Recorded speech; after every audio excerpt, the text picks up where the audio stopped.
প্রিয় সহকর্মীবৃন্দ, গতকালকেও বলেছিলাম, আজও বলছি, আপনারা এখানে দেখেছেন ফ্যামিলি কার্ড নামে একটি কার্ড আমরা তৈরি করতে চাচ্ছি।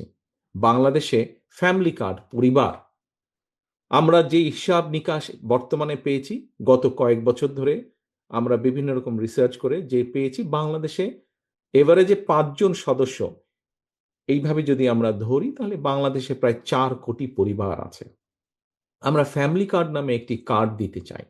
এটি আমরা শুরু করব যারা মোস্ট ডিপ্রাইভড পরিবারগুলো আছেন, সেই পরিবারের যে গৃহকর্ত্রী আছেন, যে নারী হেড আছেন অথবা মা আছেন অথবা স্ত্রী আছেন, তাকে দেওয়ার মাধ্যমে ধীরে ধীরে পাবে।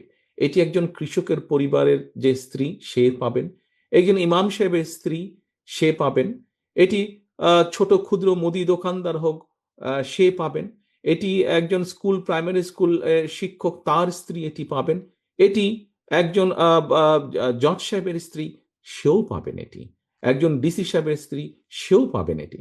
কিন্তু প্রথমে আমরা শুরু করব যারা ডিপ্রাইভ, বেশি যারা সমাজে ডিপ্রাইভ। কেন আমরা যারা দুস্থ তাদের দিয়ে আমরা কেন শুরু করব? আপনারা হয়তো বলতে পারেন যে একজন কৃষকের স্ত্রী হয়তো পেতে পারে, এটি তার প্রাপ্য। একজন ইমাম সাহেবের স্ত্রী হয়তো পেতে পারেন, এটি তার প্রাপ্য। কিন্তু ডিসি সাহেবের বা জজ সাহেবের স্ত্রী কেন পাবেন? দেখুন, এই জিনিসটি আমরা এই জন্য পলিসিটি এভাবে নিয়েছি। আমরা যদি কোনো একটি বিষয়, আমাদের যেটা অতীত অভিজ্ঞতা, বাংলাদেশে এরকম বিভিন্ন রাষ্ট্র থেকে যে সুযোগ সুবিধা দেওয়া হয়, বিভিন্ন ক্যাটাগরি থাকে, থাকতেই পারে ক্যাটাগরি। কিন্তু যখনই আপনি কোনো একটি ক্রাইটেরিয়া কোথাও ফিক্স করে দেবেন, তখন দুর্নীতির স্কোপটা বেড়ে যায়। দুর্নীতি কিন্তু একটা জিনিসকে যখন আপনি জেনারেলাইজ করে দিবেন, সবাই পাবে, কিন্তু প্রায়োরিটিটা কে আগে পাবে কে পরে পাবে সেটি যখন মোটামুটিভাবে এনশিওর করতে পারবেন, তখন আমরা ধরে নিচ্ছি যে তথ্য বলে যে দুর্নীতির পরিমাণটা অনেকাংশে কমে আসবে, কারণ সবাই তো পাবে, ধীরে ধীরে পর্যায়ক্রমে সবাই পাবে। অবশ্যই আমরা দৃঢ়ভাবে বিশ্বাস করি একজন জজ সাহেবের স্ত্রী বা ডিসি সাহেবের স্ত্রী কার্ডটা পেলেও নিশ্চয়ই উনি সেটা দাবি করবেন না, কারণ তার সেটা প্রয়োজন নেই, সেটা উনি দাবি করবেন না। কিন্তু এই দেশে যেরকম ব্রিটেনে ব্রিটেনে চিলড্রেন্স বেনিফিট নামে একটি বেনিফিট আছে, যেটি রাষ্ট্রের পক্ষ থেকে দেয়। এই দেশের একজন ট্যাক্সি চালক, তার পরিবারও যেমন পায়, তার যদি 12 বছরের নিচে কোনো সন্তান থাকে সে যেমন পায়, একমাত্র রয়্যাল ফ্যামিলি ছাড়া এই দেশের প্রধানমন্ত্রী ওরও যদি একটি 12 বছরের নিচে কোনো সন্তান থাকে, সেও কিন্তু চাইল্ড বেনিফিট পায়। সবার জন্য সেটি প্রযোজ্য, জেনারেল। তো এখন এই যে ফ্যামিলি কার্ডটি কেন আমরা দিচ্ছি? প্রিয় সহকর্মীবৃন্দ, বাংলাদেশের অর্ধেক জনসংখ্যার অর্ধেক হচ্ছে নারী। আপনি অর্ধেক জনসংখ্যাকে যদি রেখে দেন ঘরের ভিতরে, আপনি কিন্তু এই দেশকে নিয়ে এগোতে পারবেন না। আমরা যেই প্রত্যাশিত বাংলাদেশ চাই, আমরা মনে করি যখন আমরা দেশের বাইরে যাই, সুন্দর দেশ দেখি, ভালো দেশ দেখি, তখন আমরা ভাবি, আরে আমাদের দেশটাকে কেন আমরা এরকম করতে পারি না? দেশটাকে আমরা এরকম করতে পারবো যখন আমরা সকলকে মিলে, সকলকে সাথে নিয়ে যখন দেশ গড়ার কাজে হাত দিব।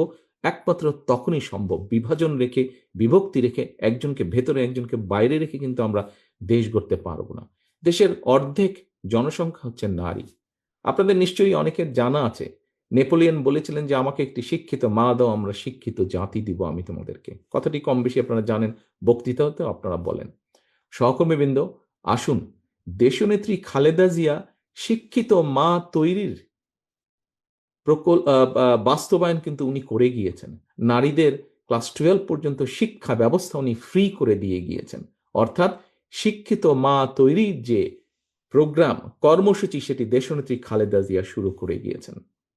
আসুন, ইনশাল্লাহ আগামী নির্বাচনে জনগণের সমর্থন নিয়ে বিএনপি সরকার গঠনে সক্ষম হলে আপনাদের আগামী বিএনপি সরকার শুধু শিক্ষিত মাই নয়, একজন শিক্ষিত মায়ের সাথে স্বাবলম্বী মা আমরা গড়ে তুলতে চাই, স্বাবলম্বী মা, স্বাবলম্বী পরিবার গড়ে তুলতে চাই।